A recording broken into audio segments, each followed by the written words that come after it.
Gênesis.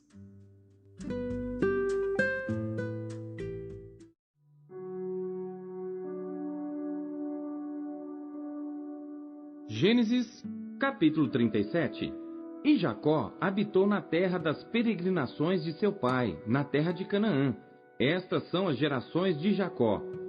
Sendo José de 17 anos, apacentava as ovelhas com seus irmãos.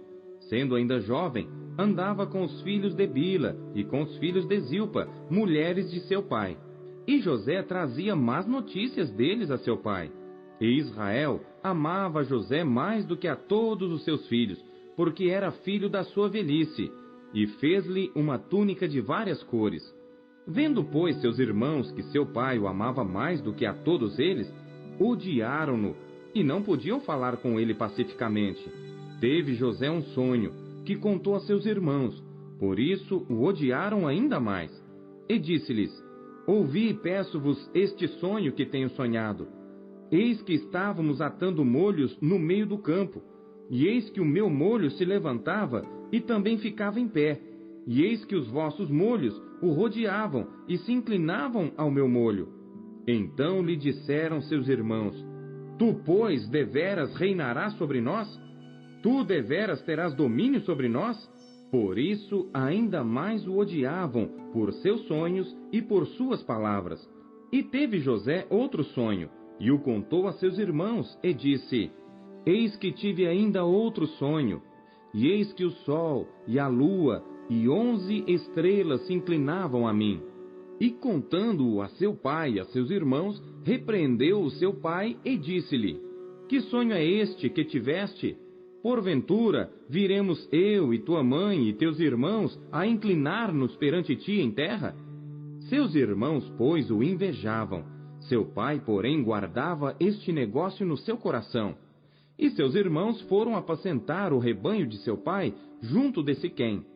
Disse, pois, Israel a José: Não apacentam os teus irmãos junto de Siquém? Vem, e enviar-te-ei a eles. E ele respondeu: Eis-me aqui.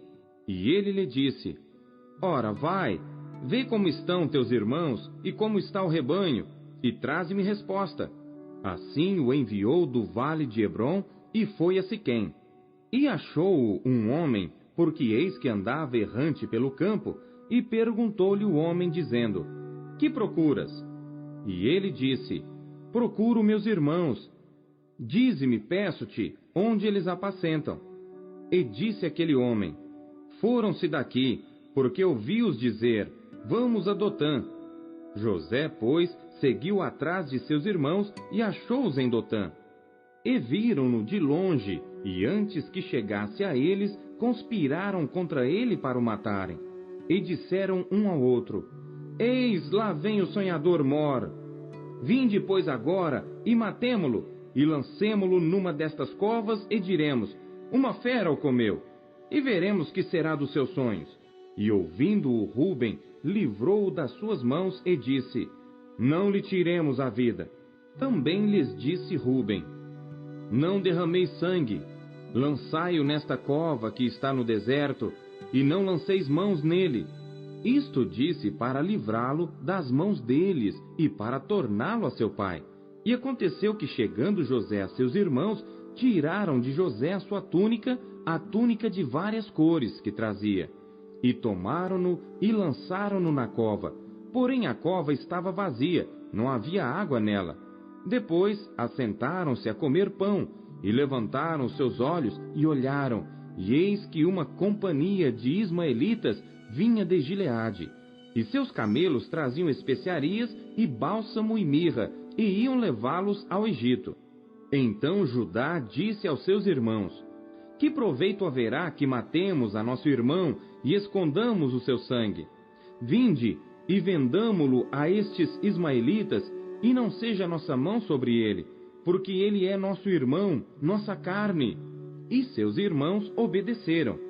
Passando, pois, os mercadores midianitas, tiraram e alçaram a José da cova, e venderam José por 20 moedas de prata aos ismaelitas, os quais levaram José ao Egito. Voltando, pois, Ruben à cova, eis que José não estava na cova. Então rasgou as suas vestes, e voltou a seus irmãos e disse: O menino não está, e eu, aonde irei? Então tomaram a túnica de José, e mataram um cabrito, e tingiram a túnica no sangue. E enviaram a túnica de várias cores, mandando levá-la a seu pai, e disseram: Temos achado esta túnica. Conhece agora se esta será ou não a túnica de teu filho. E conheceu-a e disse: É a túnica de meu filho. Uma fera o comeu. Certamente José foi despedaçado. Então Jacó rasgou as suas vestes, pôs saco sobre os seus lombos e lamentou a seu filho muitos dias. E levantaram-se todos os seus filhos e todas as suas filhas para o consolarem. Recusou, porém, ser consolado, e disse: Porquanto com choro hei de descer ao meu filho até a sepultura. Assim o chorou seu pai. E os midianitas venderam-no no Egito a Potifar, oficial de Faraó, capitão da guarda.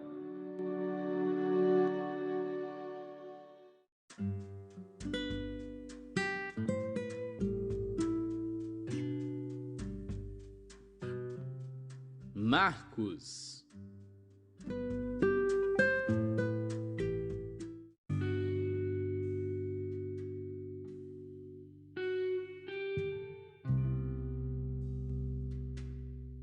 Capítulo 7.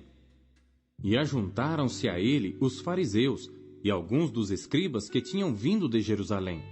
E vendo que alguns dos seus discípulos comiam pão com as mãos impuras, isto é, por lavar, os repreendiam, porque os fariseus e todos os judeus, conservando a tradição dos antigos, não comem sem lavar as mãos muitas vezes. E quando voltam do mercado, se não se lavarem, não comem. E muitas outras coisas há que receberam para observar, como lavar os copos, e os jarros, e os vasos de metal, e as camas. Depois perguntaram-lhes os fariseus e os escribas: Por que não andam os teus discípulos conforme a tradição dos antigos, mas comem o pão com as mãos por lavar? E ele, respondendo, disse-lhes: Bem profetizou Isaías acerca de vós, hipócritas, como está escrito: Este povo honra-me com os lábios, mas o seu coração está longe de mim. Em vão, porém, me honram, ensinando doutrinas que são mandamentos de homens. Porque deixando o mandamento de Deus, retendes a tradição dos homens, como o lavar dos jarros e dos copos, e fazeis muitas outras coisas semelhantes a estas.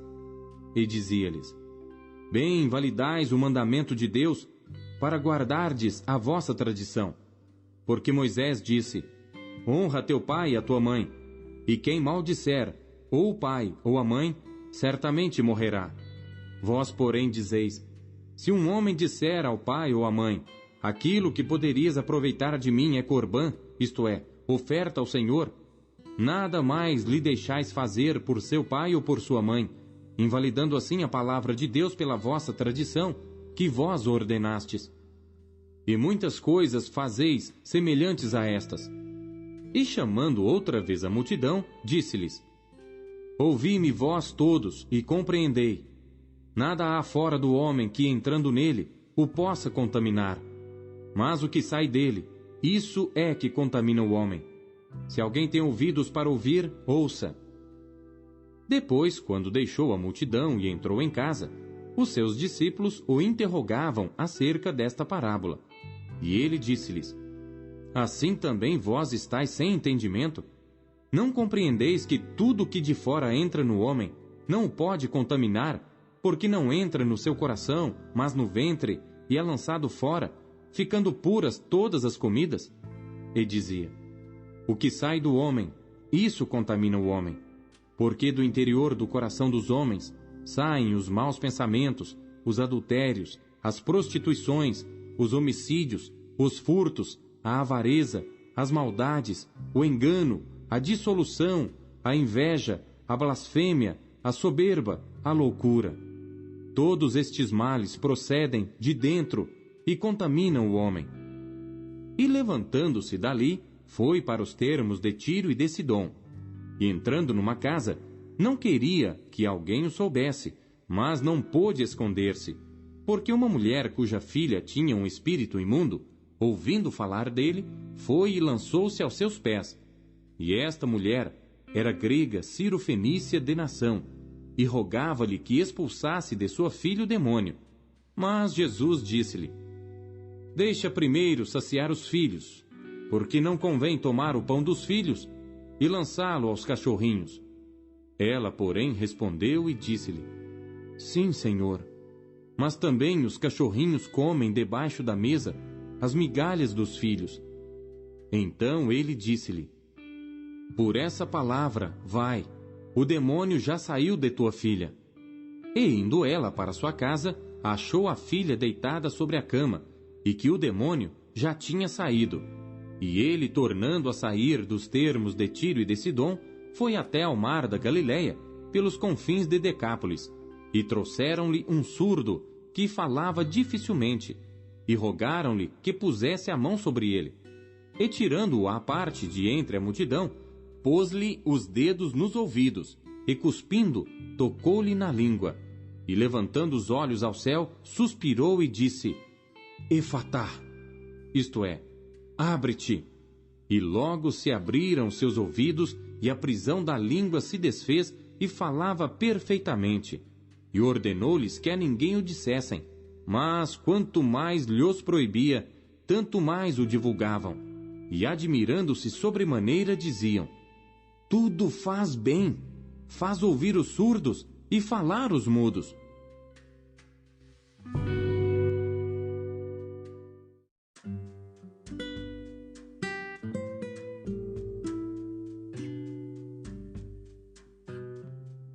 Jó.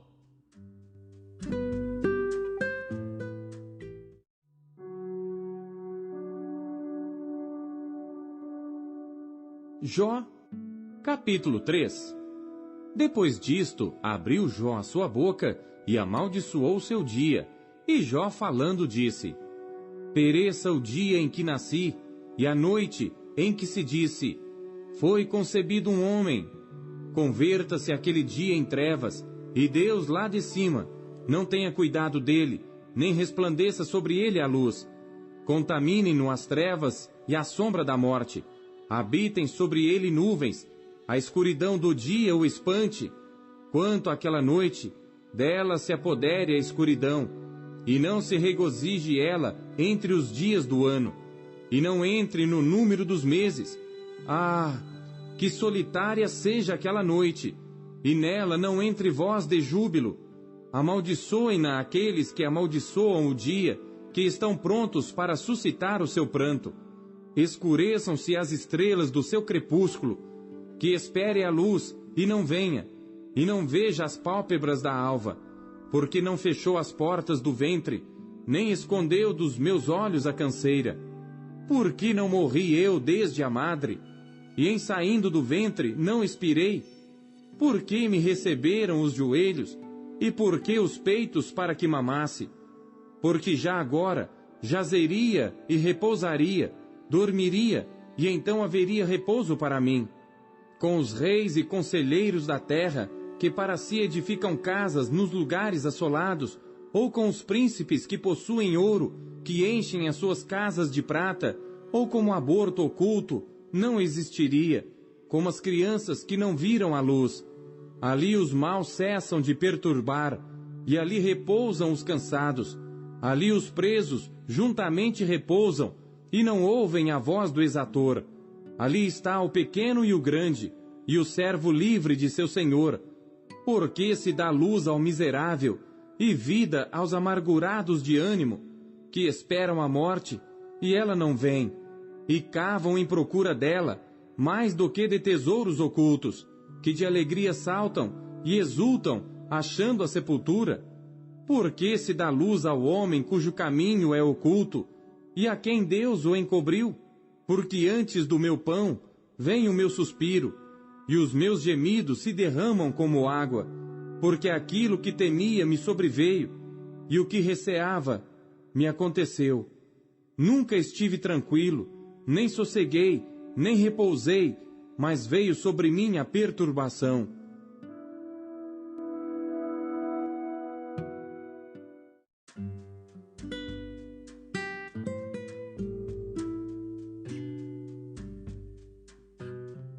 Romanos.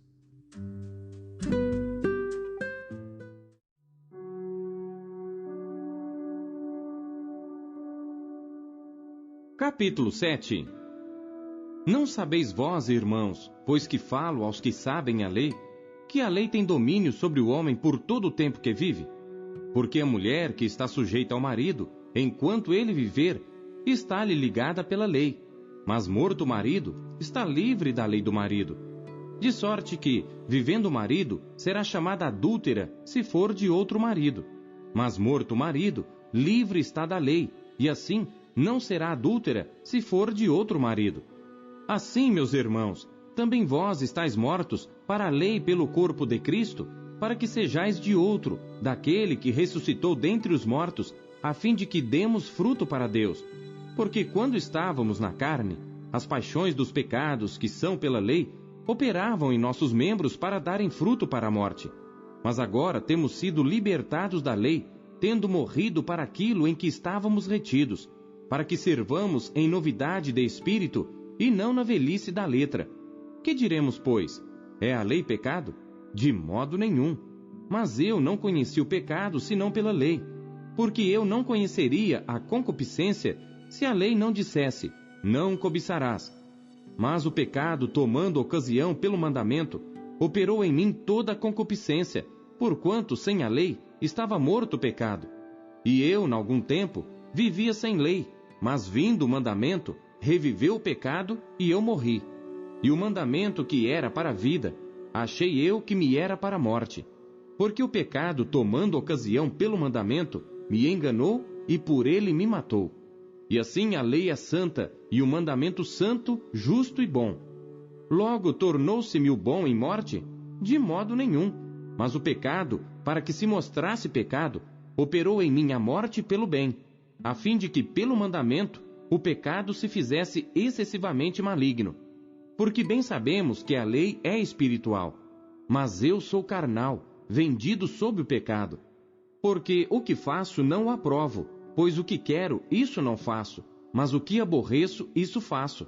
E se faço o que não quero, consinto com a lei que é boa. De maneira que agora já não sou eu que faço isto, mas o pecado que habita em mim. Porque eu sei que em mim, isto é, na minha carne, não habita bem algum. E com efeito, o querer está em mim, mas não consigo realizar o bem. Porque não faço o bem que quero, mas o mal que não quero, esse faço. Ora, se eu faço o que não quero, já o não faço eu, mas o pecado que habita em mim. Acho então esta lei em mim, que quando quero fazer o bem, o mal está comigo. Porque segundo o homem interior, tenho prazer na lei de Deus. Mas vejo nos meus membros outra lei, que batalha contra a lei do meu entendimento, e me prende debaixo da lei do pecado que está nos meus membros. Miserável homem que eu sou! Quem me livrará do corpo desta morte?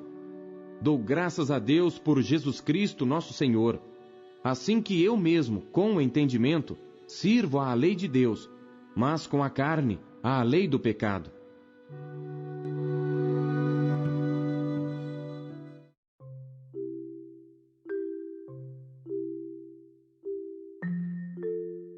O que Deus falou com você na leitura deste dia? Você acabou de ouvir Pão Diário. Não deixe de compartilhar o Pão Diário com seus amigos. Até amanhã. Tchau.